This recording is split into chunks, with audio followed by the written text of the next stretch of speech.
a pony knowledge by. Oh, better. I got a place where winning ain't tough to do. You wanna be cool? StableDuel. Your horse racing fantasy come true.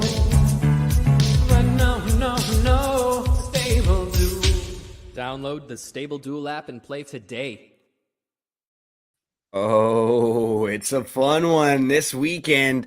Honestly, one of the best horse racing weekends of the year. Like, no doubt about it. I mean, when us as horse racing fans and horse players, we think about the Breeders' Cup and the Kentucky Derby weekend, but this weekend might be equally as good.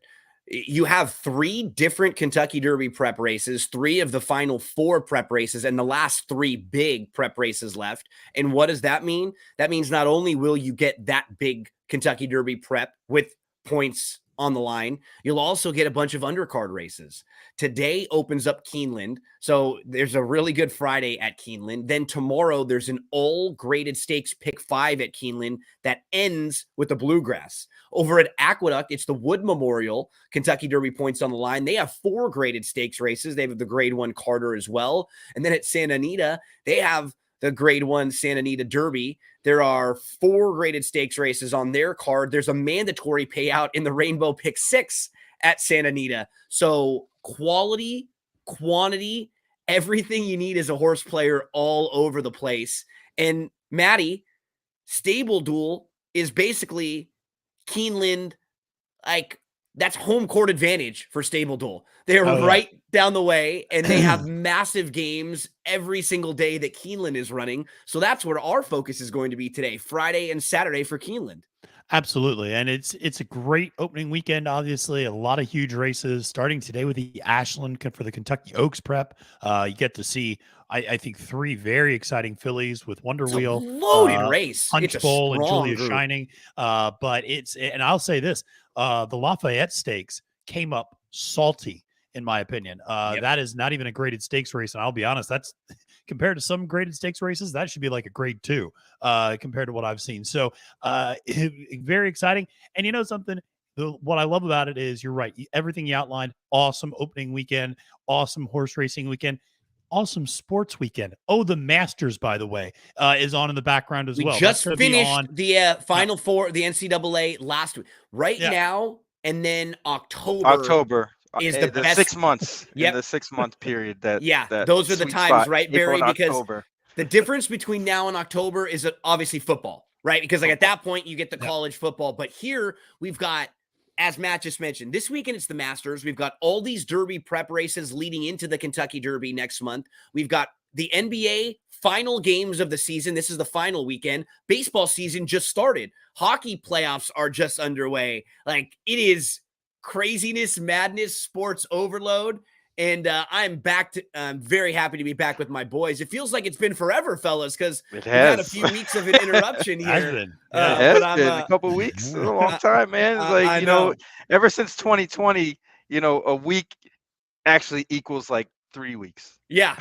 It's, everything like moves time-wise, quickly, it feels right? like it. It's just, we're moving quickly, man. And we're in that information age and information era. And when you know that you can feel it when you don't talk to a couple of your friends for like a week, that's how you know they're big parts of your life and they're really good friends. Because I'm like, I feel that void when I haven't had my Friday morning with Matt and with Barry. So today, energy's feeling good. It's a holiday weekend for everyone out there. So I hope everyone also has a really nice holiday weekend. Today is a very holy day if you are religious and if you're Catholic, and the same all weekend long. So hopefully everyone celebrates, has a beautiful weekend with their family. And the best way to celebrate with a little extra cash, a little extra money for the Easter feast coming up this weekend. So we'll talk all about Friday Keeneland and Saturday Keeneland, because that's where our StableDuel focus is going to be. Matt, I'll tee you up to let us know what games and what contests we can play. But remember, on this show, it's only 5-1 and up. This is the no chalk zone. And I'm going to pull up the daily racing form past performances so we can take a nice run through the Friday card. What contest do we have to play into, Maddie? Well, we got 3 contests at Keeneland today, which are super exciting. We'll start at the low end. We have a $10 entry contest, 2 maximum entries per person, $1,000 pot. We already got 64 people signed up for that one, so that's exciting to see that. Then we have a $35 game. It's a $5,000 pot. Gotta love that sort of payout there in that $35 game, maximum of 3 entries. And then there is a single entry, $95 entry, winner take all game where the pot is just how many people end up playing it. But it is a winner take all. And I'm excited to see that one as well. I think that'll be a real exciting contest if you want to go big dollar and you really feel like you can hit the nail on the head today at Keeneland. And those of you who are fans of this show and who hang out with us every Friday morning, you will start to get rewarded next week. I've been talking with Bree, and she is going to give us the opportunity to have some contests starting. So we giveaways on our show every week and put money into all of your accounts out there.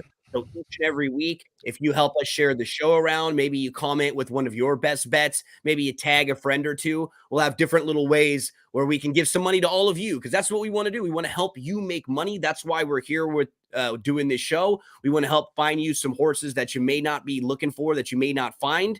And we will dive right in to Friday, Keeneland. Matt, you are going to start right off the bat in race number 2, and so am I. Barry will have some races 4, 5, 7, and 8. So, Maddie, take it away. Race number 2 as we dive into the daily racing form formulator PPs. Yeah, absolutely. So this is, I decided to skip the 2-year-old maiden race. Me too. It's such off, I was going to say, right? We're going to go past 4.5 furlongs, Wesley Ward. There's not as much information, right? It's harder for us to really share insight on these horses with other people. Exactly. And to be honest, is probably one of the Wesley Ward horses. So just, if you want to go with that. There you go. But yeah, there's a reason why they keep that first race out of a lot of the rolling exotics too, right? Totally. They start the pick 4 in race number 2 at Keeneland. Yeah. Absolutely. So this is a 7 furlong maiden special weight, $100,000 for 3-year-old fillies on the dirt.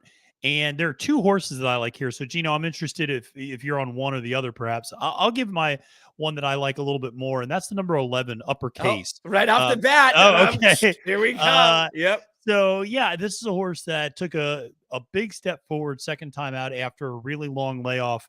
It used to be part of the Bill Mott barn, ran in a very, very good maiden special weight at Saratoga over the summer that gave us horses like Chocolate Gelato and Take Charge Brianna.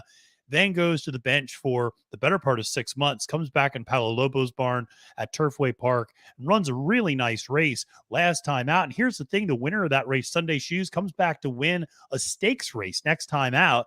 And believe it or not, and you also see kind of an improving speed figure too from that first race. And the crazy part is even the second to last place horse came back to break its maiden, granted a maiden claimer, but came back to win next time out. So, there's a lot of first time starters in this field, Gino. I feel like this one's pretty open. I wanted to go with a horse that had some experience, and uppercase, I think, fit the bill. Yeah, this horse makes a lot of sense. Got action in both. So was a debut runner in the Bill Mott barn. Was only 3-1 in that Chocolate Gelato race that you mentioned. And that race produced 4 next out winners. Chocolate Gelato won a grade 1 following that and was only 4-1 in the Breeders' Cup. Was like a legitimate player. So then after the August race, something went wrong because we don't see uppercase again until February of this year. So she shows back up in her first start off a long layoff. She runs a really good race. She has a fine start. She's only sitting about 4 lengths off, but she runs into some traffic. She's in between horses. She has to tip to the outside. She makes a big 3-wide bid. If you're looking at the running line, you can see she gets all the way up right into contention with the group. She's up to challenge. She's just second best that day.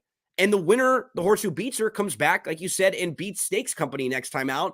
So that's a nice horse. She's been in 2 races, and the 2 horses she's lost to are next out stakes winners.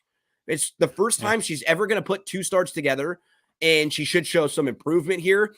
She's had plenty of time to recover from that February the 15th race, and I think she's in a really nice spot right here, Maddie. But you said this is just one of 2 for you that you might be looking at. Who would be the other horse that's on your radar? Yeah, the other horse that's on my radar is the number 8, Beach Walkin'. for Ben Colebrook. He's got 2 horses in the Bluegrass on Saturday, and Scooby Quando and Raise Kane. But I really like this horse as well. It kind of ran a real banger of a race, I thought, coming from way back on the Turfway Synthetic in debut, and closed like a freight train, nearly got there at the end. Now, that sort of turn of foot, I wonder how it translates. I wonder if it translates better on turf than it does on dirt.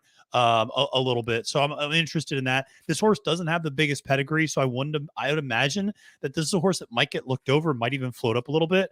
But this is one that's 10-1 on the morning line, only going to cost you $1,000 in StableDuel, and has demonstrated the ability to hit the board and be super competitive at this level. So that one was interesting. But yeah, uppercase is my top pick for at 8-1. We should mention on the morning line that one will only cost you $3,000 on StableDuel. So 2 really nice options in race 2 for you. And again, remember, when you're watching this show or any video analysis, podcast analysis, anytime someone's providing analysis for you, it's all about how do you absorb the information? How do you use it, right?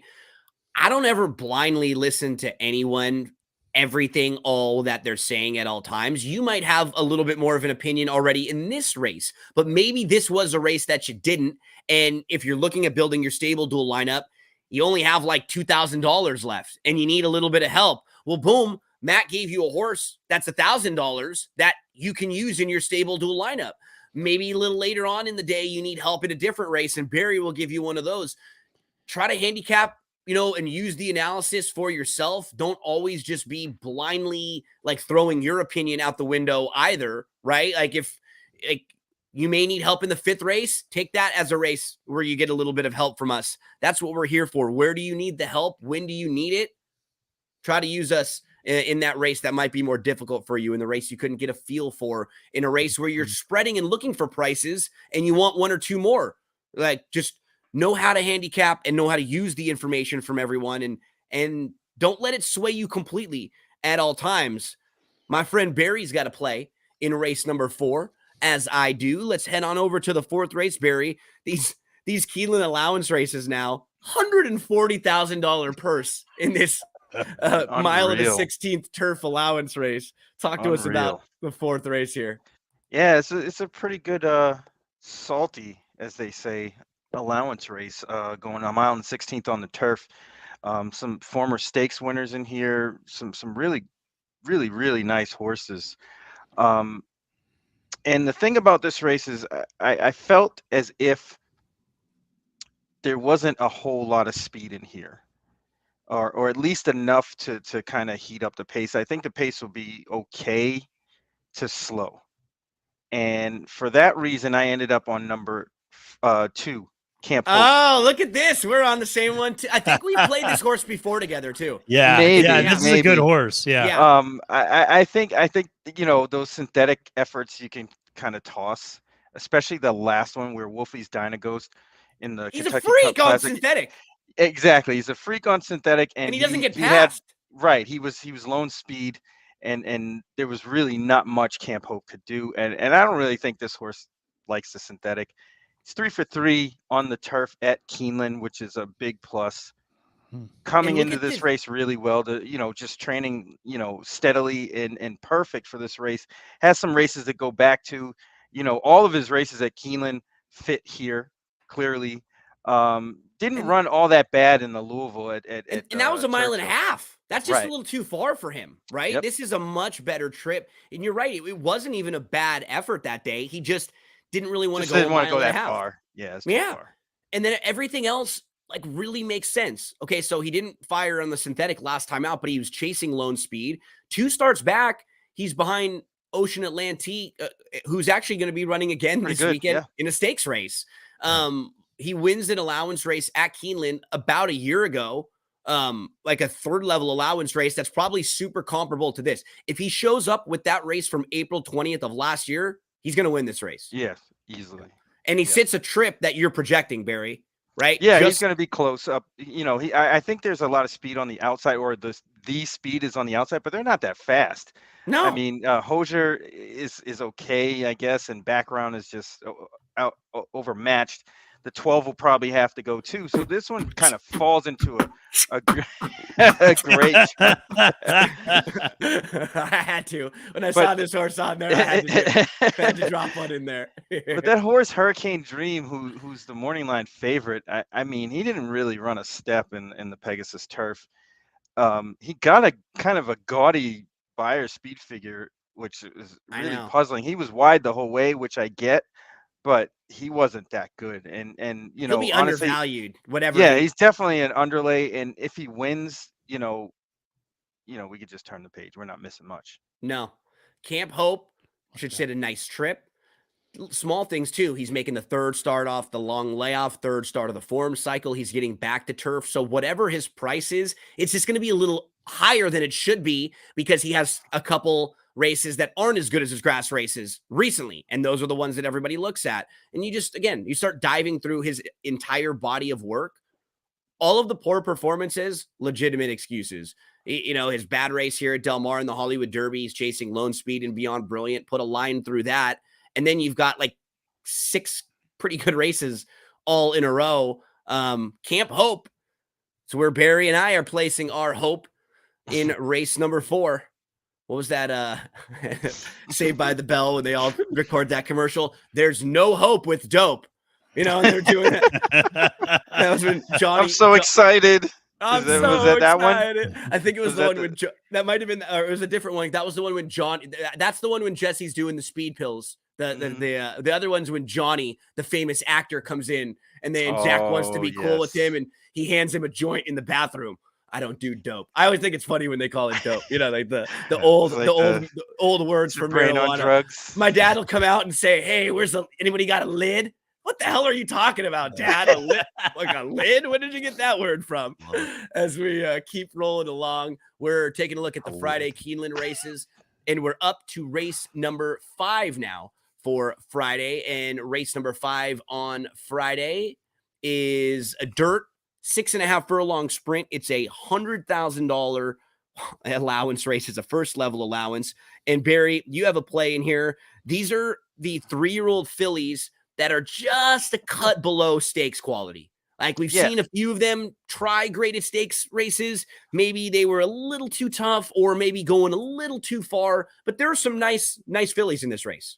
Oh yeah, they're coming from all different directions here, you know, from the synthetic, from grade 2s, grade 3s, ungraded stakes, even out of maiden. So yeah, you're getting your full gambit of variety here.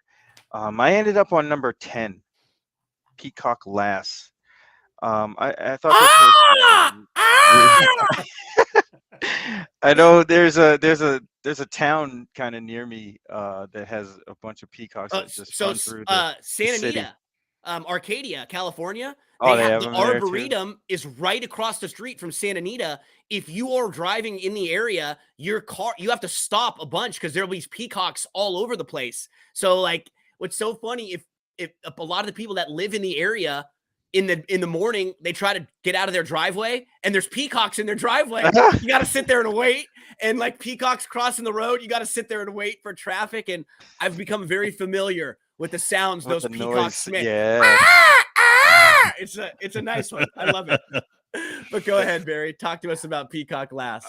It has some excuses. The November 27th race and the October 30th race was both on sloppy tracks and going longer, which it's kind of hard to tell what this horse really wants to do, because she got beat by Hoosier Filly on October 30th, who's obviously a pretty nice horse. Then in the slop again at Churchill, just didn't really run a step, and they laid her off after that. But getting a fast track today, I think will make all of the difference here. And this horse has been training very, very well at Keeneland for quite a while. In a race that could be, that could get like hot up front, I think this one will sit a good trip on the outside, kind of stalking. And there, usually when you get these kind of young horses like this, the paces tend to heat up front. And I think this one's going to be in the right spot at the right time. Oh, Gino, you're muted. She's a nice find, Barry. She really is. You talked it out nicely with her debut. Doesn't really fire, but that's just sprinting. Then she stretches out. You get that big time improvement in her second start at Churchill. She wins nicely at 6-1. She beats the next out winner. The race comes back live. And following that, not only does she run into a sharp horse at that time in Hoosier Philly, but her next two races are both on sloppy tracks. We didn't even get to see her continue to progress, really. Like, if she would have taken another step or two forward from that, 68 buyer, she could be a lot more improved right now. And now she's got sort of from when she ran on September the 17th, there could be a lot of that improvement in maturity in her now. And she's going to get Lasix for the first time. Like, I like this one, Barry. That's a good play. And that's a nice find here with Peacock Lass. What's great is I could have made peacock noises with either of them because we had the 7 Peacock Alley here and Peacock Lass. And it's for some reason, that's the exacta right there. It is. There it is. And my good man who I'm going to go hang out with this morning, Milo, he does not like the peacock noise for whatever reason. That's I don't blame him. It's not pleasant. Crazy. It's not pleasant, I was going to say. So he's not a fan of that peacock noise when dad starts humming on it. As we keep rolling on the Friday Keeneland card. Hope everyone's having a beautiful Friday morning as we get you all set up for opening day at Keeneland. And our next play will be on Friday in race number 7. It looks like, I think we have all three of us in the 7th race here. So Maddie, go ahead. Race number 7 is the Lafayette. As you mentioned, it is a good race for 3-year-olds. And what's nice about the Lafayette is it's comparable to the allowance race I was just talking about with Barry. Yeah. These are quality horses that might have just been a cut below the Kentucky Derby horses, the graded stakes horses, for whatever reason. Maybe they're not quite as good, or it's just a little too far going a mile and a 16th or a mile and an 8th. But we've got some nice ones in here. Hijazi, Gulfport, Lugan Knight, Corona Bolt were all very highly regarded runners. Determinedly fits with this group. So while it's not a big field, I thought it was pretty contentious here. Yeah, absolutely. No, I think that the key is I think these are all horses that just couldn't get the Derby distance. And so they're all cutting back and they're going to the 7 furlongs. I really like this field quite a bit. But the one thing I will say is there's a ton of early speed in this race. And at 7 furlongs, that's something I pay attention to. At 6 furlongs, 5.5, I'll go with the speed of the speed. At 7 furlongs, that's where I start looking for closers a little bit and horses sitting off the pace. So you're going to have a horse like Hurricane J, who actually pressured Cave Rock all the way around and really wore him out in the Breeders' Cup Juvenile. You have a horse like Gulfport, who's coming back from a long layoff. You figure is going to be fresh, firing off from the inside. You have Hijazi for Bob Baffert, who is naturally a very fast horse. Corona Bolt's got a lot of early speed. As a result, I went to the number 2 horse, Lugan Knight, and I have a feeling that maybe a couple of other people did too. Nice. Sir. There we go. I like this horse. To me, there were only 2 horses that I thought could get the type of trip and be the price that you're talking about. It was the 2 and the 4. Those are the only 2 that I could look at. And Lugan Knight is the first one that Matt will mention. Keep selling us on the 2, Maddie. Yeah, I mean, listen, the last time out, you can just draw a line through the Gotham. That was a bizarre race in a lot of ways. That's all you have to do to make him a player. No, you're absolutely right. I mean, but on top of that, there was a riderless horse that almost won, and that was just fouling everything up. It was on a muddy track. It was an incredibly hot pace. So I just draw a line through that. When you look at his other efforts, they stack up. They make a lot of sense. His losses are to really good horses as well. Victory Formation, 2 Eagles River. Victory Formation was favored in the Risen Star. Yeah, exactly. He was the favorite in that race. Yeah, went up as the favorite in that race. So, otherwise you've seen a nice steady progression from him. I think the 7 furlongs fits him to a T, and I just think the race is going to set up so nicely there. And you're pulling up, he beat a horse like Arctic Arrogance, who was the second choice at the Withers. He's probably going to be the 3rd choice in the Wood this weekend. Yeah, he's probably going to be 5 or 6 to 1. He's 6 to 1. He'll probably be the 3rd choice behind the Rail Maiden and Hit Show. Yeah, and then it's probably him as your 3rd choice in there. Absolutely. And he's got a shot. And so, I think that's, I just think, and I think the pace sets up perfectly. I think he sits that kind of 3rd, 4th, 5th position, lets the early speed go, and then launches late. Yeah, that's the Barry, key. That's the you're on key the for dark me. night also here, right? Yeah, that's the key for me is the trip. This horse clearly has the talent to hang with these horses, and the cutback makes all sense in the world. Training well, those two, one bullet on the 26th, Yeah. even though it was 1 out of 9, it was still a really good workout. And then another one on April 1st. Uh, on the slop, going long last time, steady. That was a weird race in general, because Slip Mahoney was like dead last for 90% of that race Yeah. Yeah, he was. for no reason. Yeah. And, I actually thought it he was really I weird. thought he stopped running at one point because his little GPS I thought tracker so was too. like I was like, off. where is he? And then he comes flying late. It was just a strange race where he probably should have been up closer to the pace. Anyway, I think this one fits and falls into the best trip possible here out of anybody. All he has to do is show up. I think he wins. Lugan Knight getting the trip, and I agree. I think he should get the trip because just playing it out, Gulfport sends from the inside. And the thing about Hijazi, he sort of gets talked about like he's a real disappointment, and they paid 3.5 million for him, so they obviously had probably a little bit higher hopes. They thought he was going to be their Derby horse. It's funny, he's never really run a bad race. Like when No, you he go definitely through hasn't, his but he just form, doesn't want to go long. he's sprinter. quirky. He's a big horse, so Mhm. he can't be like started and stopped either. He doesn't. You can't like sit him behind horses really and like grab a hold of him. He just has to be out there freewheeling, and he might be the type of horse like if he wins this race, like Barry said, I could see him being like a really good sprinter or like a miler, just being a horse that like you just keep in the clear. He's always either on the lead and you just ride him really hard, like Yeah. Golden Sense, or you just keep him out of trouble and you make sure that he's always like sitting 3 wide, not having to get steadied and grab a hold of. Because I do think he's a little bit better than like the talk about him, but the race doesn't seem like it's going to shape up well for him. That's the No, not problem. at all. No, Um, I when- don't. Because I don't like it. Gulfport is pretty quick. it has to go. And Matt yeah. mentioned the other Hurricane J Corona Bolt.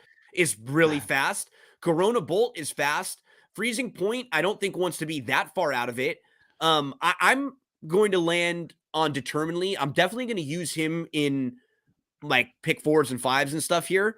Now, if you look at Determinedly's last 3 races, they're all going longer, and he showed more route speed going longer. But I'm not worried about that at all because now he's cutting back. Look at the 7 furlong race on November the 26th at Churchill when he sat just off and he absolutely crushed. And so now, we start really diving into his form. Okay, last race was just really bad in the Risen Star. Too far for him going a mile and an eighth. He set the pace. The race has come back really strong so far. Angel of Empire comes back to win the Arkansas Derby, and Two Phils comes back to win the Jeff Ruby and earns 101 buyer speed figure in winning that race. Hey, I'm going to give you a little spoiler. Sun Thunder is my pick tomorrow in the Bluegrass. Really? On a quick turnaround, huh? On the quick turnaround, right back. So I think this is a strong race. And I really feel like Determinedly exits this race, just toss a line right through it. 2 starts back, he wins on January the 21st. 3 starts back, he's third, but he's behind Jace's Road in a race where Jace's Road just goes wire to wire and wins that race easy. Breaks his maiden at 7. Even the Keeneland race at 7 furlongs. That was on the Breeders' Cup weekend, and he was second behind Arabian Night, whose only 2 races have been easy wins. I feel like he could sit the type of trip that we're hoping that Lugan Knight sits also. So those are the 2 that are on my radar for sure. Lugan Knight and Determinedly. 5-1 for Determinedly, so he'll cost you $6,000 in your StableDuel lineup. Lugan Knight at 8-1 will only cost you $3,000 in your StableDuel lineup. So 2 players there, Barry and Maddie, both on Lugan Knight, and I'll give Determinedly a little bit of a look as we keep rolling along at Keeneland. Let's move right next door to race number 8. It's the Grade 3 Transylvania in the 8th race here, and I believe Barry and myself will take a look at runners here. Barry, who are you looking at in the Transylvania? I'm looking at number 1, Freedom Trail. We're Nice. throwing one downfield here. So if you can dial up that replay. Yes, sir. it tells you everything you need to know of why I like this horse. So this one was a Clearly, Tampa horse that you got to see last time too, right? yes, indeed, and ran against a horse in Talk of the Nation who's probably a superstar in the making. But what number is he here? One. He's the one. He's the one. Okay, so you'll see this horse kind of get out okay, but gets kind of shuffled back behind a wall of horses in the backstretch. Now you can kind of fast forward it to the backstretch, and this horse just He's in see that on the spot down inside. there right now. You can already see it You happening. see they're already 3 wide in front of him. It ends up being like 4 or 5 wide in front of him, and he can't do anything. Just kind of sits there, just kind of waiting and waiting He's and got waiting and nowhere to waiting. go. Now, see, here they come. You see Yep. the wall lining up in front of him, and this horse literally has nowhere to go. The 4 just checked out of there. The 2 just kind of checked out too, but now If you have sitting to right measure next to the 1. when you're looking at the rear ends of all the jocks and yours is the highest up because they're standing, it's usually not a good sign, right? Right. Like when you're like, oh, they got nowhere to go. See, he's still waiting, still waiting. Now finally gets a little bit of room and runs on a little bit, but Talk of the Nation is good. It's And too that late. horse, yeah. And you can see on the turn, this horse was trying to follow that one and just couldn't get out.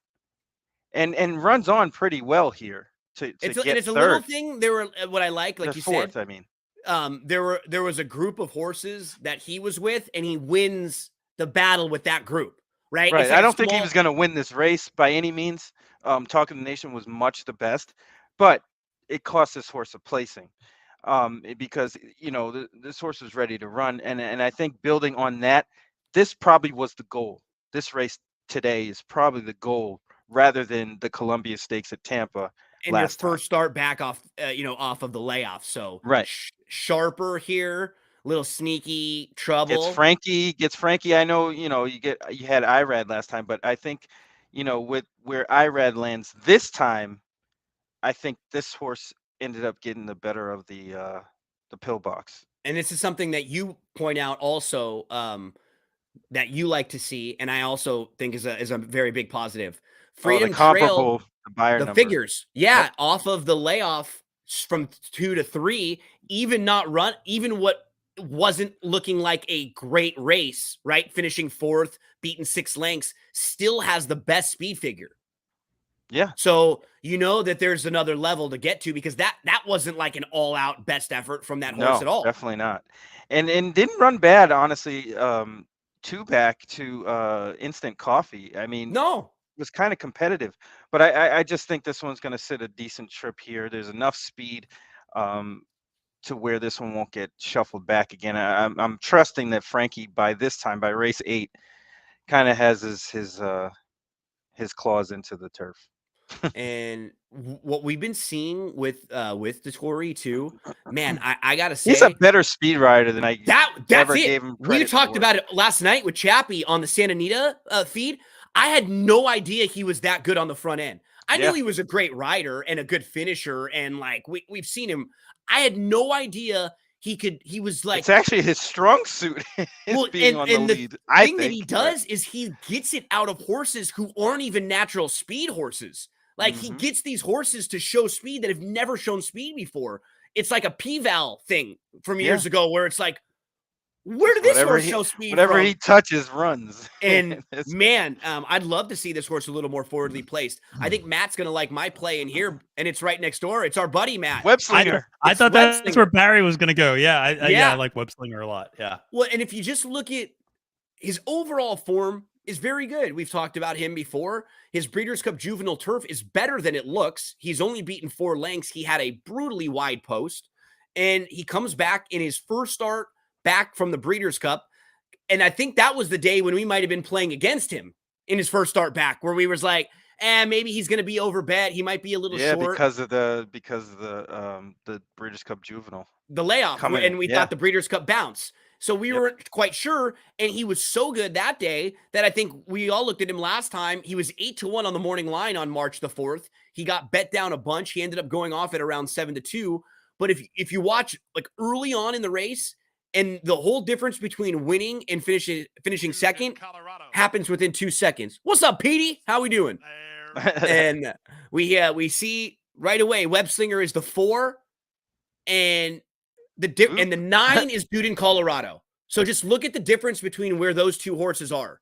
Yeah, And Dude in Colorado wins, and Web Slinger finishes second. And Dude in Colorado just gets to sit a beautiful trip just off the lead in a race where they're not going all that fast and things slow down. And so Web Slinger is wide and at the back of the pack, and he makes a wide early move right here into contention. Look, he's 3-4 wide all the way up. He just doesn't get the type of trip. That's a tough trip. That's a tough trip. Yeah, it was.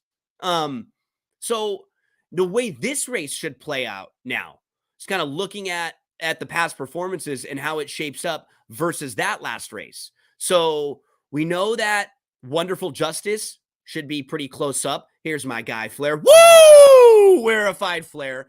Mi Hermano Ramon, he's going to be forwardly placed. He's stretching out from a couple sprints. Mo Stash, going to be right on the lead. He's quick. We know where Candidate wants to go. He wants to be on the lead or sitting very close. The number 9, Nigerok's another one who has legitimate sprint speed here. Mo Visitor should be forwardly placed. And both the 11 and the 12, they're not need the lead types, but because they're drawn out so wide, I think they're going to have to at least be a little forwardly placed early to try to secure position. Now, all of a sudden, this pace could be really heating up, and that should set up very nicely for our guy, Matt, Spider-Man, slinging that web out there. The number 2, Web Slinger at 5-1. Speaking of which, I went to the movies yesterday. Oh, what'd you see? Super Mario movie. How was it? It was actually pretty good. Nice. My daughter wanted to see it. But the preview was a new Into the Spider-Verse with crazy web slingers, man. There's so many in that movie. It's crazy. Looks very, very good. It's probably better than the live action ones. Across the Spider-Verse, if you have not seen that movie, it is one of the best superhero movies you will ever see. It is fantastic. Check that one out. It is really well done with your whole family. Watch it with the kids too. They'll absolutely love it. It's a great movie. It is great. There's a look at race number 8 as we move along to race number 9, which is the Grade 1 Ashland.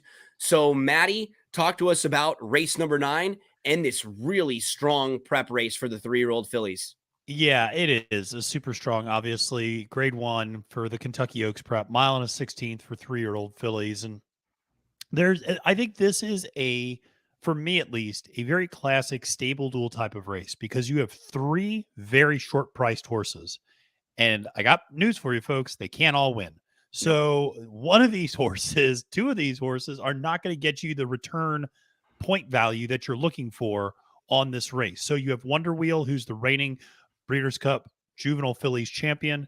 You have Julia Shining, the full sister to Malathat, who's 3-1 on the morning line, who's going to cost you $8,000.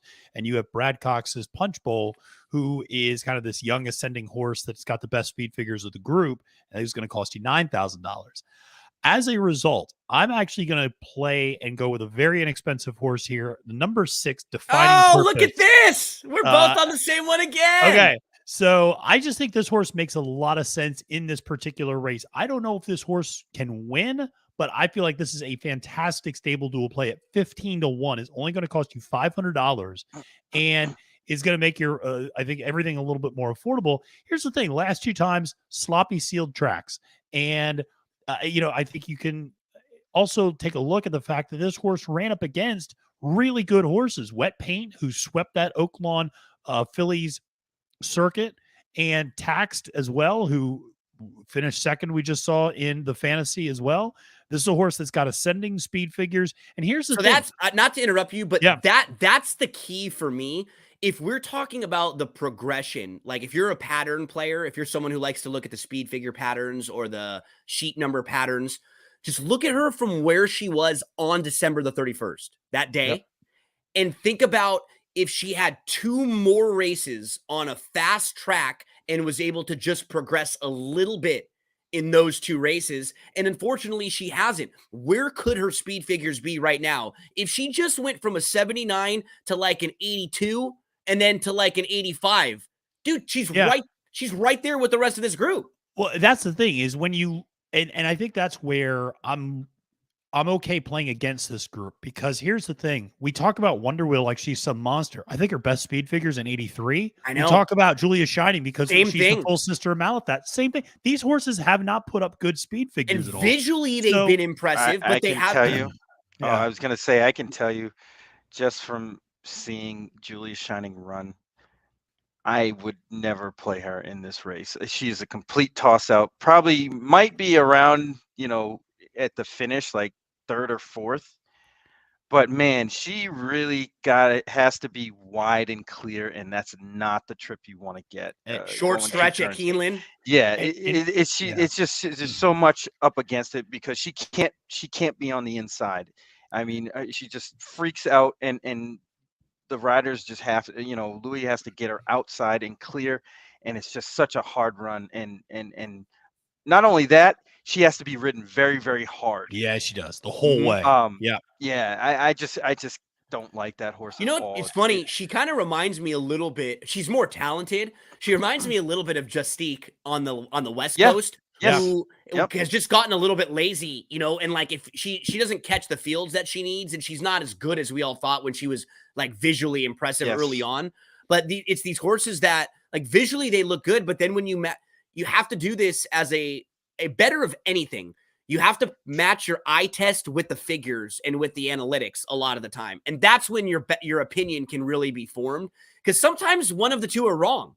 Sometimes your eyes are right and the analytics are a little wrong. And then other times it's the flip side where you're that was like Songbird. Remember Songbird? They were like, oh, she's not running yeah. fast. She's not running fast, but she was only running fast enough to beat whoever she was facing. Yep. Because when she stepped up and faced Beholder, she ran as fast as Beholder. So it was a Zenyatta thing too, right? Yeah. Like what we heard with her figures, a lot of times they weren't quite fast enough. And it was whether it be synthetic surfaces or just getting there. But and the other thing is, I'll say in this race too, kind of the case against Julia Shining is there's honestly Punch Bowl should be the only speed, and so I think Punch Bowl is going to be able to set the pace, and Julia Shining's not going to have this kind of nuclear pace to run into as well. She's not going to benefit from the pace falling apart, and that's kind of why I like defining purpose as well, because she's versatile. She can sit pretty close if there's not a lot of speed. She can sit right up near Punch Bowl and kind of be pretty close early. She can sit a little bit and sit mid pack. So I just think at 15-1, she presents really good value in a race where I feel like it's a lot more wide open, perhaps, than they think. Than I think we talk about it because of those three really big names. Also, with Wonder Wheel, I was told that day that she ran at Tampa that she wasn't fully cranked. They kind of knew that she'd be kind of borderline to win that race, the Suncoast, back on February 11th. So I would expect a better performance from Wonder Wheel. Whether it's good enough to beat Punch Bowl is another story. And just talking about like her versus Julia, I much prefer her. Yeah, because she's handy. She's versatile. Yeah, very handy. Right. She's like exactly. And she's overcome trouble and she always fires. But like as Matt was saying, all of these has she progressed? I mean, she has to make a jump up, and this is Wonder Wheel's chance to do that. If she doesn't show up today, you're gonna have to wonder. It's like, all right, well, was she just precocious? Plateau? Right? Yeah, was she just a precocious filly? And here's I'll say two things. One, Barry, I remember last year you speaking about being fully cranked and how the Suncoast played out. Nest was the one who really showed up in that Suncoast last year and kind of announced to everyone, like, I'm ready and I'm here with the other big three. And I think the other thing to mention, and it's not Wonder Wheel's fault, but when you look at who she's beaten in some of these races, I mean, it is a barren wasteland. They're not coming back at all. I mean, it is.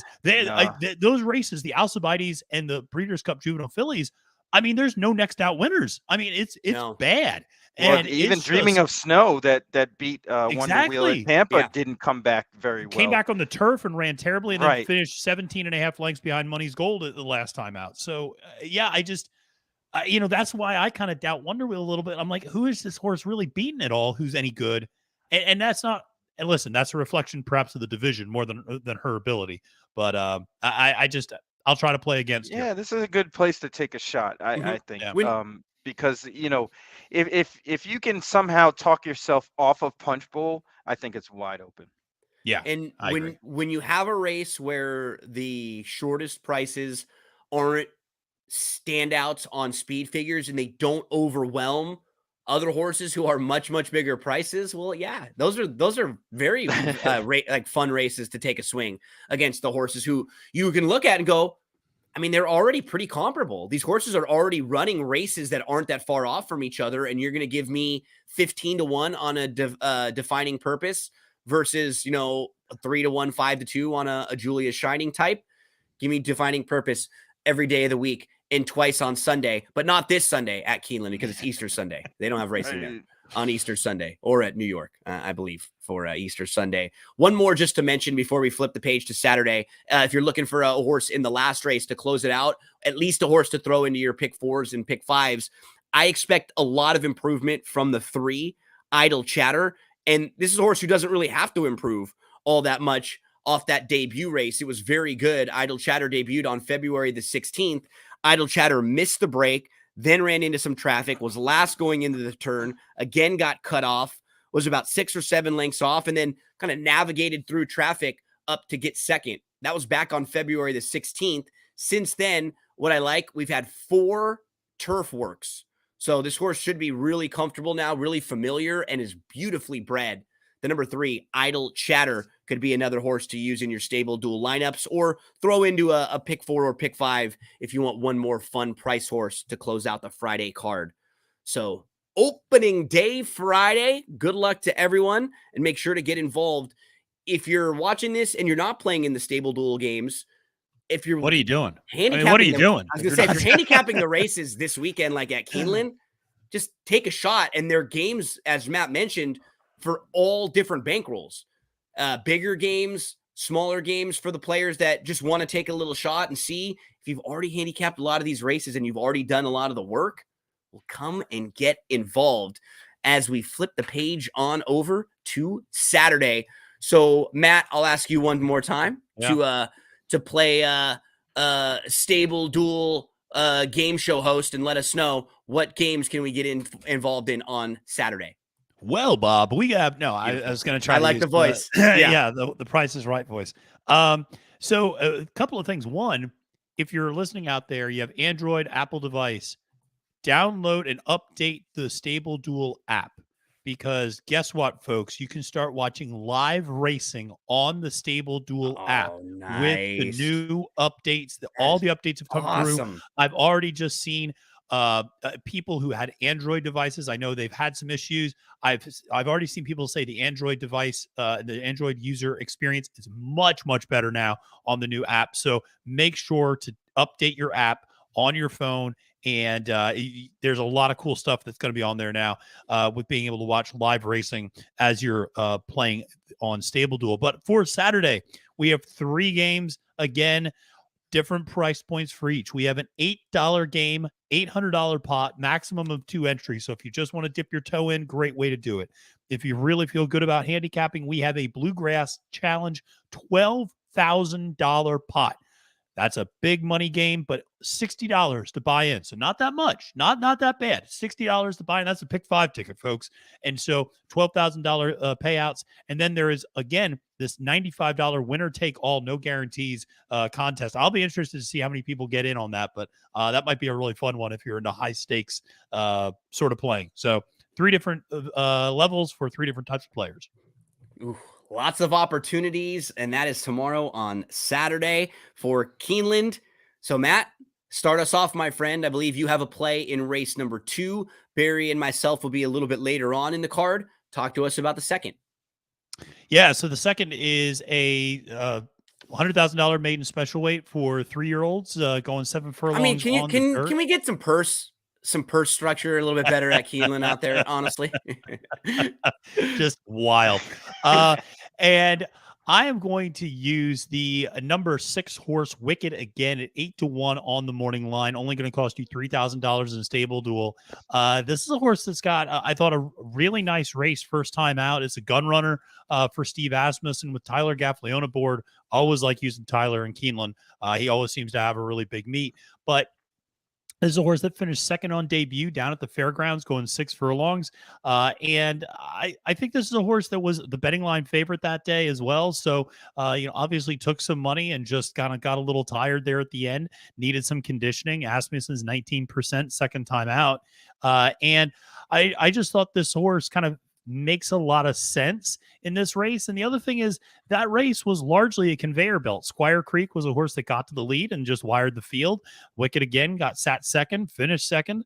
Wild Thinker, who finished third, sat third, finished third. I mean, everybody just kind of ran in place that day. And here's the other thing. That race has already returned 2 next out winners. The 4th place horse came back to win next time out, and the 6th place horse came to win next time out. So we had a couple of next out winners here. I think there's going to be some progression for Wicked again in this particular race. And I know there's some big name horses here, particularly the number 8 horse Patera, who posted a really big speed figure, but I'm willing to play against and take a horse. Like I said, I love the pedigree, obviously, with Gunrunner, and trust Asmussen and Gaffleon in this spot.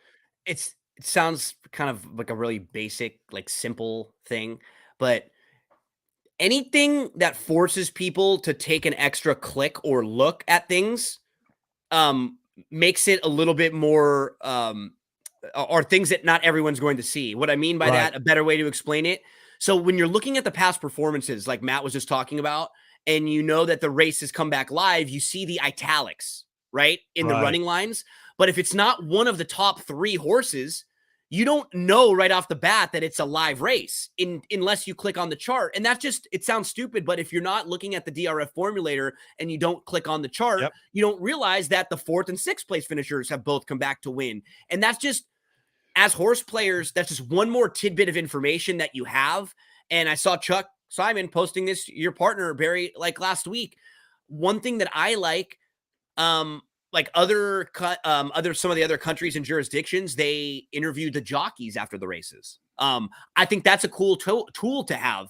And just any more information that we can have is better for us as gamblers, handicappers, when we're putting together like what we know. We're building like our sort of resume and all the angles that we have. So I like when there's things that you can't see at first glance. You have to click on them and take a look. Maybe, for example, another comparison would be, if you're looking at how a barn might do with first-time starters, maybe they're like 0 for the last 5 with first-time starters. But when then you dive into the sample size and all of a sudden you realize like, oh, they've been like 20% over the last 5 years. They just might have not won with their last 5. If they win with their next 1 or 2, they're right back on their, they're right back on the percentage. So again, just sort of things I see, I'll try to point out a little bit. And and Gino, to your point about that, I mean, even when it's multiple clicks, but if you go and look at the race sheet again, the thing is, Squire Creek, who won that race, hasn't run again. Yep. Wild Thinker, who finished third, hadn't run again yet. So I mean, it's one of those things. It could be a really strong race. It could be, exactly. It could be an excellent race. We just don't know yet because they haven't come back, and so that's the sort of investigation that you want to do, particularly I think in these maidens. And nobody in all of Oz, no wizard that there is or was. I saw the show Wicked, was fantastic. Just fantastic. Wicked again for Maddie in race number 2 on the Keeneland Saturday card. So I believe the next few plays for us are going to be in that all graded stakes pick 5, which starts in race number 5 as the Commonwealth. So races 5, 6, 7, 8, 9 are all graded stakes races, and they end with the grade 1 Bluegrass as the closeout race of the pick 5 sequence. So Matt, you've got one in the Commonwealth here. Talk to us about who you like in this spot. Yeah, if you could pull that one up, my DRF is a little slow right now. So I've got it. So I appreciate Nakatomi will probably be favored in there. Run Classic's going to take a lot of money, get her number. Those are 3 of your top sort of betting choices, and those would be 3 of the major players in here. But I can't imagine that's where you're going, Maddie. No, and where I will be going once my computer loads. This is one of those problem. So it finally loaded, thank God. So where I'm going to go is the number 9 horse, actually, Hear My Song, at 10-1 on the morning line. I do think the number 8, Pro Occident's a little bit interesting as well, a horse that should be pretty close to the lead. But there's not that much speed in here. There isn't, no, and which is actually why I think the 7-run classic makes a lot of sense. Me too. I might single this horse in the pick 5, like to start right off the bat. He feels in StableDuel, he might be tough to play depending on the rest of your, but he does feel like the horse to beat in here. When you watch him, he just looks like he tries so hard, and I can see why the connections keep putting him in those longer races, because he's not that far off from being a good horse going longer. But man, doesn't that Keeneland race going 7 furlong just like jump off the page? Yeah, no, it does. So I mean, he's a tough one to beat. But Nakatomi too. I want no part of that horse at all. So I think that's the thing is once you get past, if you go, well, I'm tossing Nakatomi, and then I'm, okay, I really do like Run Classic, but maybe I don't have $8,000 to spend on StableDuel. Yep. Well, now I think the 9 makes a lot of sense because this is a horse that last 3 times out have been at Turfway Park, and they've been fine efforts, but you can tell the horse doesn't run quite as well on the synthetic as the horse runs on dirt. And before this horse went to synthetic, you look at those efforts at Keeneland, at Churchill, very strong. Ascending speed figures, was hitting the board almost every single time out, hitting the exact every time out. What I love about this horse is 12 for 18 career in the money, 3 for 3 in the exacta at Keeneland, 2 for 3 in the exacta at this distance. This horse is versatile enough and handy enough. This horse can sit a little bit closer to the pace if necessary because there isn't a lot of speed, can sit a little further back. 10-1 on the morning line, only going to cost you $1,000 on StableDuel. Hear My Song's a horse that I'll probably use and maybe even double up if I can in this race. Maybe use Run Classic and Hear My Song, try to catch the exacta on this one. And again, you see the last 3 races at Turfway, and they're sort of, you understand what the connections are doing because they're not bad enough to where you just go, this horse doesn't want to run on the synthetic or shouldn't be in these races, right? He's a stakes placed horse in one of those 3 races. He was only beaten a length and a half behind In Love and Cellist in this race, in the Prairie Bayou. So you understand why, but he's just obviously a better horse on the grass. I mean, obviously a better horse here on the dirt than on the synthetic. So you just know that the surface change will help him a little bit. It just, there's another horse or 2 this weekend that I'm playing that just like that. They come out of Turfway. They had like 3 races where they were like 4th, 4th, and 5th, where it wasn't bad enough to not run on the synthetic, but it was not nearly as good as the other surface to where okay, that's not their preferred surface at all. Yeah. And Maddie has a nice 10-1 shot that will only cost you $1,000 in your StableDuel lineup in race number 5. So that's race number 5.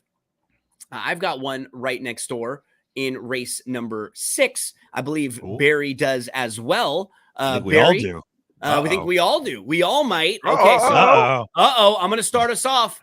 I hope that there's no passing in this race because I hope it's the 9 horse Well Into from the outside, wire to wire, trying to make it 3 in a row. That's who I'm playing, Well Into. And it's pretty simple with Well Into, right? Asked for speed last time, cleared, crossed over, slowed it down with the outside draw. Their hand is forced. They have no choice but to go from out there.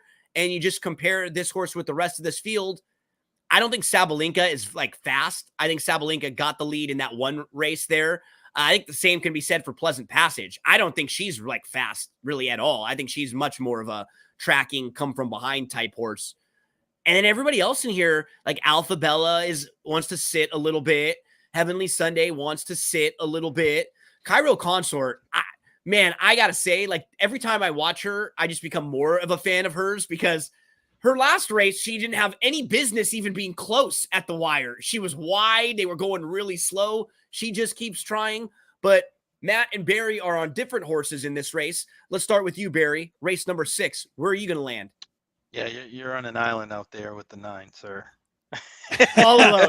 I don't hate the pick, but all alone. I'm like Leonardo DiCaprio on the beach. I'm like going crazy by myself there, right? Like, nah, you're like Leo DiCaprio in the water.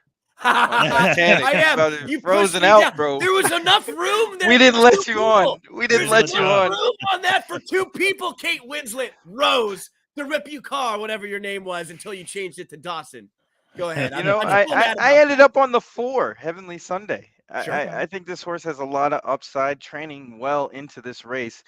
This seems like the most logical spot for this horse to run really, really, really well. There's enough speed. I think that this pace is going to be pretty honest. And I don't know. It's just, the Candy Ride getting back on the turf after a nice run first time just made the leap into graded stakes company, and I It think can wasn't like only she was build up bad to. in her Yeah, last race. She was no, fine. Like top of the she was lane. actually wide. She looked like she was going to win Mm. when they sort of like hit the top of the stretch, but Cairo Consort sort of came out of nowhere from behind her, and she just didn't quite have like that next gear of punch. But like you said, she moved up into graded stakes company, and we just assume sometimes that these horses are going to rattle through all their conditions and stakes races like instantly, right? No, sometimes it takes like a race or two to build yourself up. She should put herself in a great stalking spot.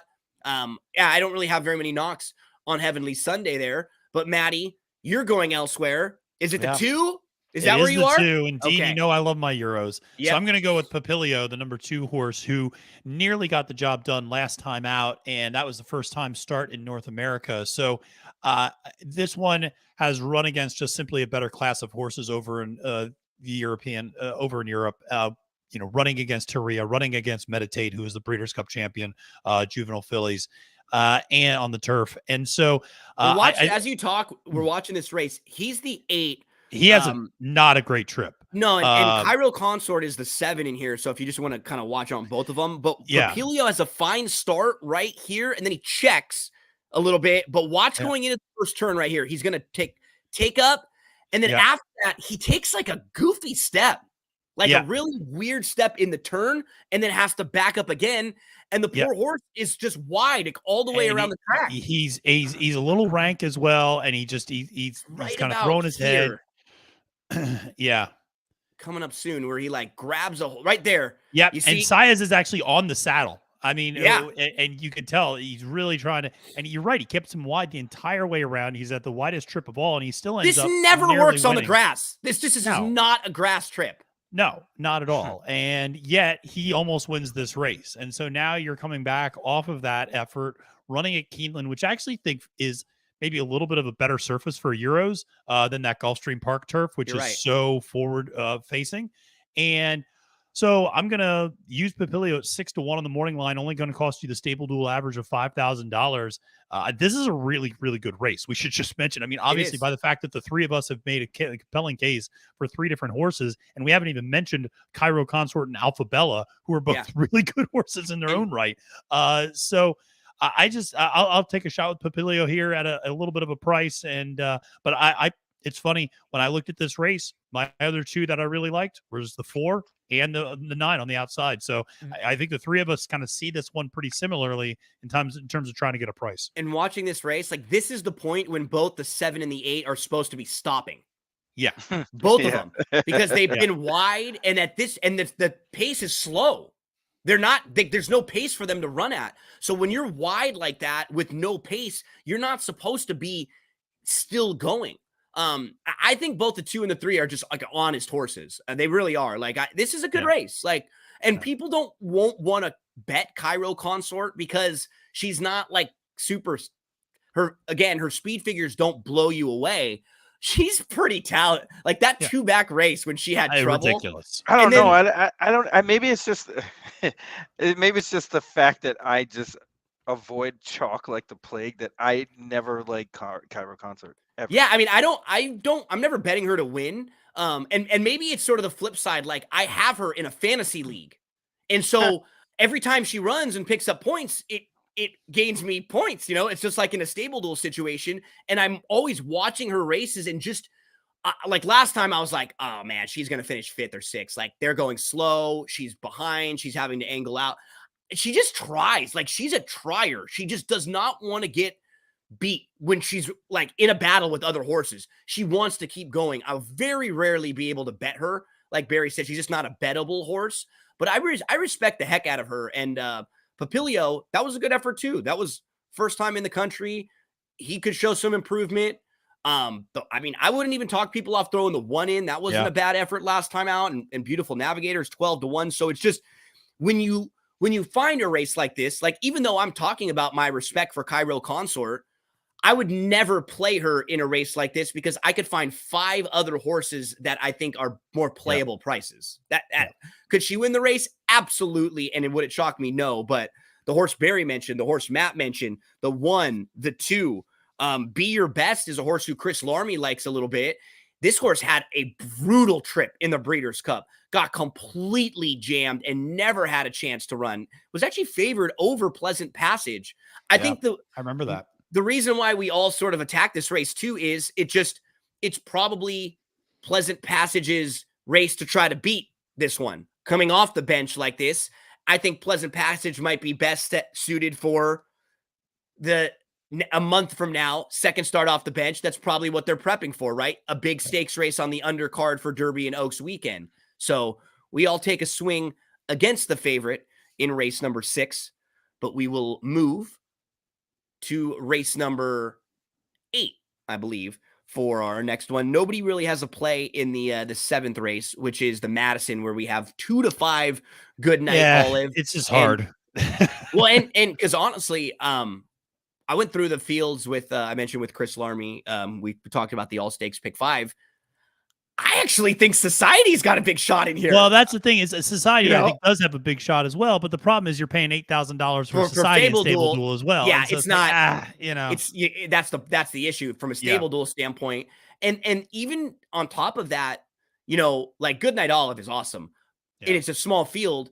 But Matt, I know you and I have always been a fan of Mary Quite Contrary. True, she's like a cool horse. This is a step up for her for sure. Huge step up. But she's sharp. So She it's is. not like a just total walkover for Good Night Olive because she's got a really fast filly. Society was 4-1 in the Breeders' Cup Distaff. Yeah. If just like a hypothetical that I asked Chris yesterday, if Society ran in the Breeders' Cup filly and mare sprint instead of in the Distaff, oh yeah, is Society favored in that race over Good Night Olive? Probably close to it. Yeah. At that point of the year when she is coming off of that win in the Cotillion.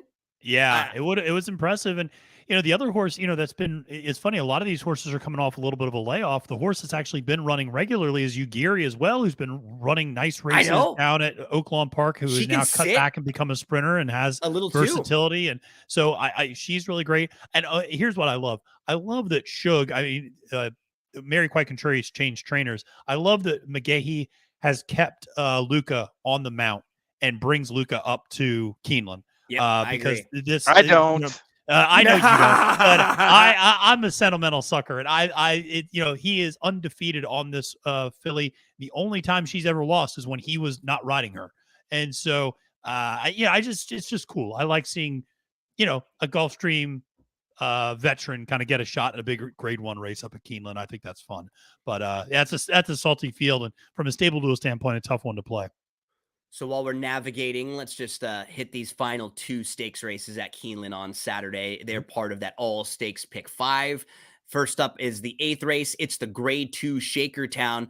Barry, these turf sprints are a lot of fun for trip players. You just can pick horses who had trouble last time or who might get a better trip in here. I will tell you, and I can't imagine that you're going to give us this opinion, I'm against Caravel. For sure. That's of course. We want no part of that horse because was lucky. Right. This horse got lucky. The 2 times there was another race where that horse got lucky and scored at a price. And I was just like amazed. It was like there's no way this horse is a Breeders' Cup champion. No, that wasn't even the best horse in that race. It was so fluky. Look at this. If you're just plainly basically looking at all the speed figures, look at the outlier of the Breeders' Cup Turf Sprint compared to all the other low 90s up to about high 90s at the best A-level performances from her.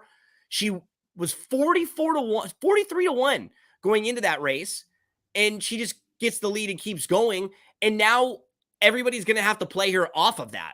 Now she's 8 to 5, and we haven't seen her since November. No, thank you. If she beats me, no thanks. It's not with my money. So where are we going to land, Barry? Talk to us about who you're looking at here. Right outside of her with bad beat. Oh yeah, Barry, this was the horse that I was mentioning with the 3 Turfway races, right? That are like, they're not bad, but they're not great. You can understand why they kept running at Turfway, but then just go back to It's just preps.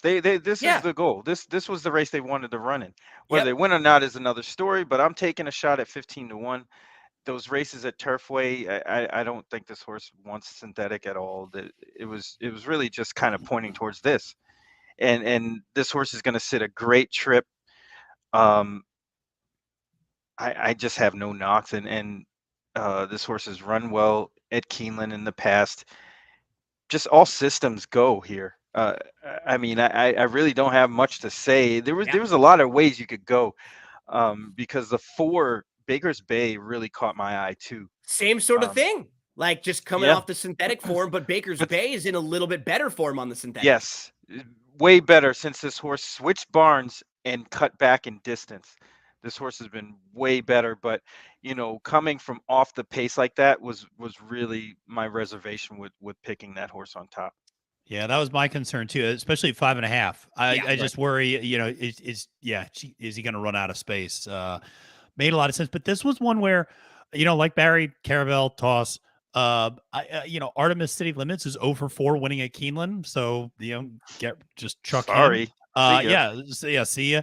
Arrest Me Red is a horse I do like, but is all the way on the outside and just always has a tendency to finish second, I think, and kind of get close, but not quite there. And so once you get past those 3, and then you look at a horse like Mr. And who, I mean, you want to talk about anomaly. I mean, that last race just comes out of absolutely nowhere, has never posted anything close to that on the turf before. Well, now you're into double-digit priced horses for all the other entries in the race, and you can absolutely get a price. Like you guys, I was a big fan of Bad Beat Brian. That was one of my top picks. Everything Barry said, absolutely agree with. The other horse I'm interested in is Oceanic, right next door at 15-1. Sure. Another one who just, had a really wide trip and just toss the Breeders' Cup. Yeah, toss the Breeders' Cup. And you look at those last 2 efforts in the Woodford and DeHaas, finished second to Golden Pal and was closing on him fast. And then, kind of sat a perfect stalking trip in the DeHaas and pulled away from the rest of that field. This horse has some nice races to run back to. Has won on the Keeneland turf before. And if he can replicate what he did back there in October, September, he's got a chance at a 15-1. Certainly can be a big price on the board. Isn't it funny? So look at Oceanic and look at Artemis City Limits. They both come out of the Breeders' Cup Turf Sprint. Oceanic was 48-1, and Artemis City Limits was 75-1. In that race. And now in this race, and Oceanic actually beat Artemis City Limits in the Woodford 2 starts back. Yep. And in this race, neither one of them have run since the Breeders' Cup, and Artemis City Limits is 5-1 and Oceanic is 15-1. That's Mike Maker, Irad Ortiz. I mean, that's the tax. That's the tax you pay. No, exactly. That's for connection. Those 2 guys. You're absolutely right. That's the connections play. I think. Yeah, another horse that really kind of lines up here that probably will be poised for a really good effort is the 2 at a huge price, Mark of the Z. This horse runs well every time on the turf. Yeah. I mean, literally every time.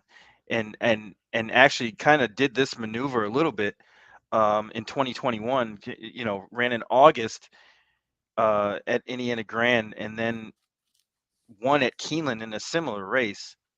Obviously this is a grade 2, but I think that horse merits a big chance here at a big price. So this race is going to be wild, especially the way the pick 5 is like situated, right? Where Good Night Olive, Good Night All. Like everyone's going to try to make this race the chaotic race where they're looking for big prices for sure, because some of the others may not allow you to, just based on there not being the Philly race. Like we said, we're looking for a price there, but would it be shocking if one of the top 3 in there wins? No.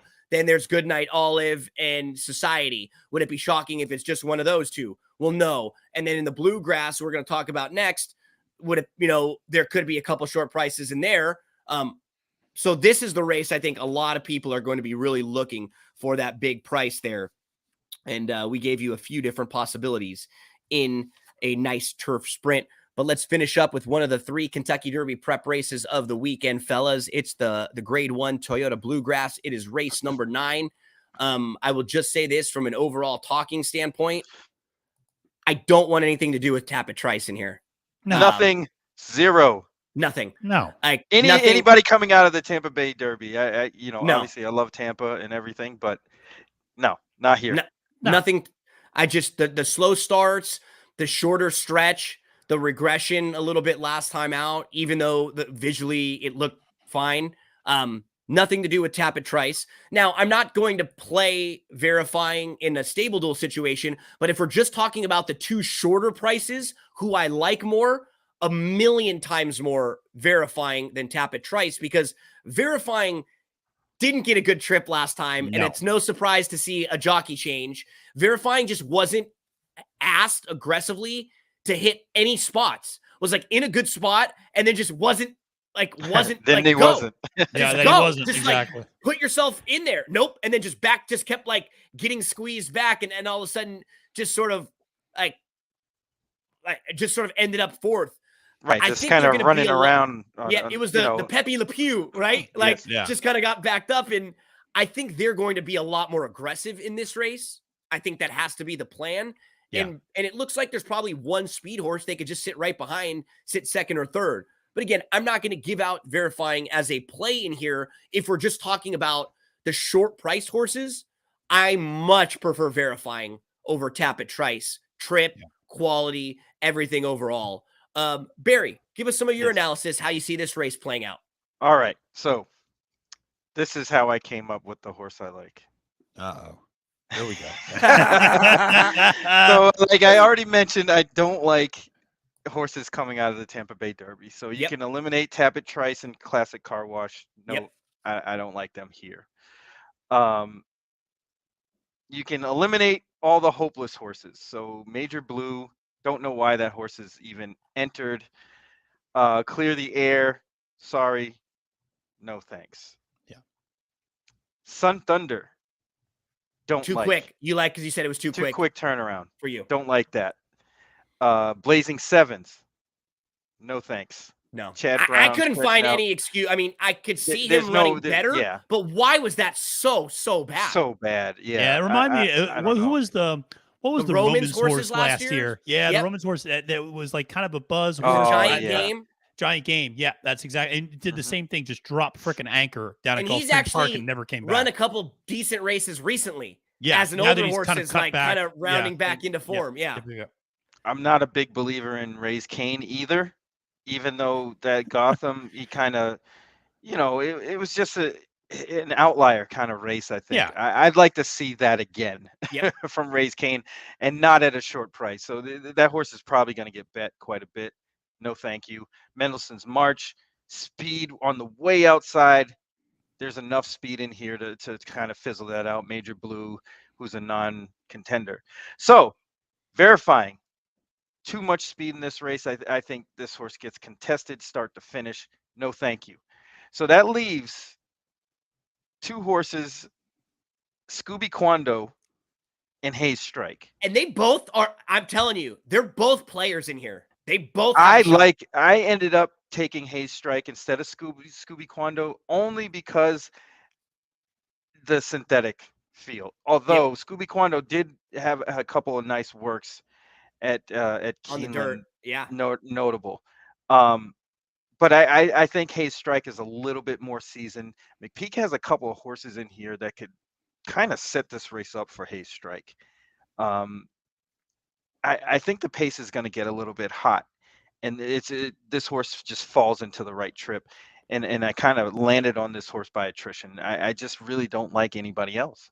Well, let's go through from October 30th on for Hayes Strike now. So Yeah, his if last you just 5 put a line races, through that synthetic race, he fits completely. everything else. So October 30th, he's second in the Street Sense behind 2 Phils. 2 Phils comes back to win the Jeff Ruby.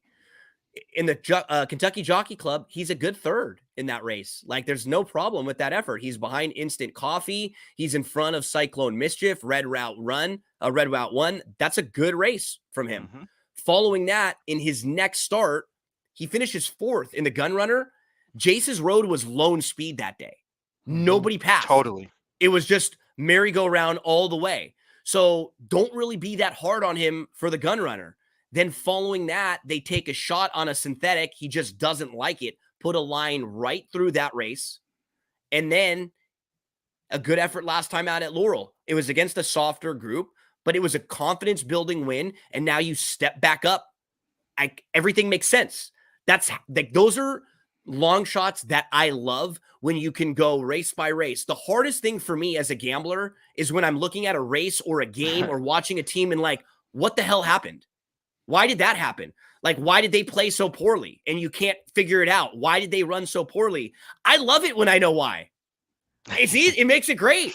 Does it always work out how you thought? No, but I can easily look at this race and go, well, Hayes Strike was chasing lone speed in the gun runner. So that fourth beating 8.5 lengths isn't quite as bad as it looks. And then for Scooby, I mean, Scooby's debut was a win. He comes back in his second start, and it was a really good second. He was wide. He was super wide. Yeah. He had a really, really tough trip. And then in his last start, again, he's like 5 or 6 lengths off. He's sitting in 6th or 7th. He gets shuffled way back on the inside, and then he has to move all the way up into contention in traffic. He waits. He angles all the way around for second. It was visually super impressive. Like, I have no problem with 5, 6, and 7, all as live price horses in here, Matt. So I guess that's what's fun when you have a race like that, Matt, because they all can't win, but I like that I have double-digit prices that I can build cases for.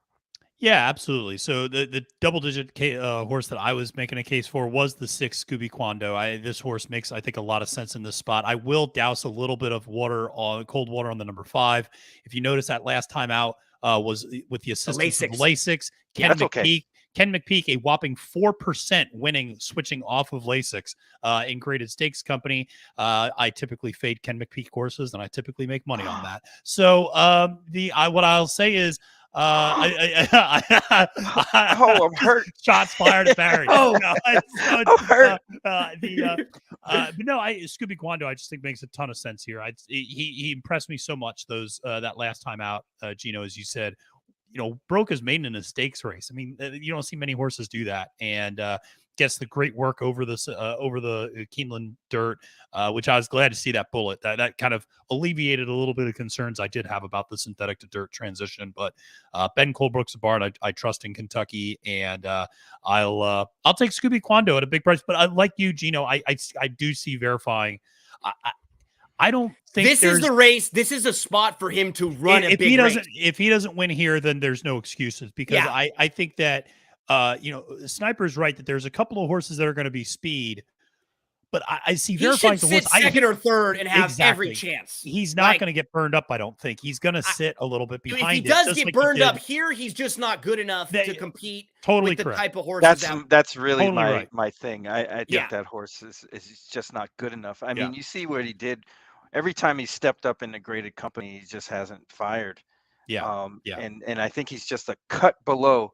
But in a certain situation, he would be very, very effective in a race like this. Yeah, just not this race. And that's really the key, because even the horses, like, we don't like Tapit Trice, and the 3 that I think are the price horses that we're making cases for, the 5, 6, and 7, they do have to improve a little bit, right? Like, so it's still a good spot for him, but I'm going to make the case for Sun Thunder a little in. Make it.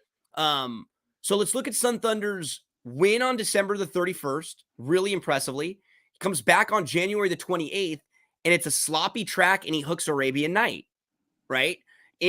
So Arabian Night's very good, 2 for 2, and Sun Thunder finishes in front of Jace's Road and Corona Bolt. Jace's Road is a horse we were just talking about with the 5, Hayes Strike, who beat Hayes Strike. Following the Southwest, Sun Thunder runs in what is possibly been the best prep race so far, the Risen Star, because the Risen Star has produced 2 next out winners of other prep races. Angel of Empire wins the Arkansas Derby. Sun Thunder was second, and then he's in front of 2 Phils, who comes back to win the Jeff Ruby. And then last time out in the Louisiana Derby, the race was won by Kings Barnes, who goes wire to wire. And the horse who was second was Disarm. And a lot of people are talking about the trouble trip that Disarm had, which he did, but the horse who was right behind Disarm was Sun Thunder. And when Disarm was getting traffic and getting shuffled back, it kept pushing Sun Thunder back. And so I think he's one of those horses where he didn't really run all that much on March the 25th. He was just sort of buried down on the inside. I don't think the quick turnaround is going to hurt him that much because he's not like a speed horse who is out there on the front end carving it out, and he's probably going to be a little like tired from that effort. I think he should be fine wheeling back here. And just to kind of add to your point, Matt, with the Lasix, he's a horse who's been fine off Lasix already. So the no Lasix here shouldn't really be a problem for Sun Thunder compared to maybe some of the others. So, hey, how about the 5, 6, and 7? Go ahead, Matt. Go ahead, Barry. The thing about Sun Thunder is, and this is one of the reasons why I didn't choose him here, is because I don't know where the horse is going to sit in this race. And that's a good point. I don't know what kind of trip he's going to get. You know, he's good enough clearly to be a little bit closer, but is he really going to be that in that spot? That's a great point. And he does need some help in this race. Like, he will need a little bit of help, either like getting a lucky spot where he's a little closer than we think, or the pace really does go fast. He's got, like Barry said, he's got the ability with the quick turnaround and with the type of trip. Can he get there? Yep. Well, it seems like that's why the 11 is in this race, and obviously Kenny McPeek wants you're right. 11. Yeah, he wants speed. Yeah, he's the rabbit. So you got the 7 and the 5. They need that, right? They need that. They definitely need that. So you know, I mean, I'm gathering Sun Thunder's not going to be too close, but how far back? That's really the question. What a fantastic weekend of horse racing coming up, whether it be Keeneland, Santa Anita, Aqueduct, any other tracks that you're playing. We wish you all the best of luck. We appreciate that you come and hang out with us every Friday morning. And I'm very lucky to have a couple buddies who called an audible. We're able to move the show a little early for me this week. We will always be here at 10 o'clock a.m. Eastern time, 7 a.m. Pacific time. For the next few weeks, it'll be a lot of Keeneland as we finish up the Keeneland meet, and StableDuel has big games at Keeneland each and every day that they run. So, Matt, I know you put in a lot of work this week, buddy. Kick back now and enjoy the races tomorrow. Barry, my friend, as you said, it's an awesome time to be a sports fan right now. There's so much great stuff going on. Love hearing your voice on the broadcast at Tampa last week, doing a fantastic job every time they have you out there. So great work there. Great work from you, Matty. If you ever need any additional help, Matt does all sorts of capping the cards, stakes preview stuff. You can find that from Matt on his social media. Barry is a part of the Going in Circles podcast on Big Mondays with Chuck Simon. They do more of an overall kind of check-in on like the state of horse racing and how things are going. It's not as much of a straight gambling standpoint. So Barry, Matt, love you, my friends. Thanks so much for another fantastic edition of This Weekend in StableDuel. Hope everyone has a very, very successful Keeneland opening Friday, and we will see you all again next week, Friday, 10 o'clock a.m. Eastern time. But let's get that tune stuck in your head all weekend long. You're going to be humming it. You're going to be humming it. Joey Cleveland, my friend. Here he comes. Better. You want to spread your pony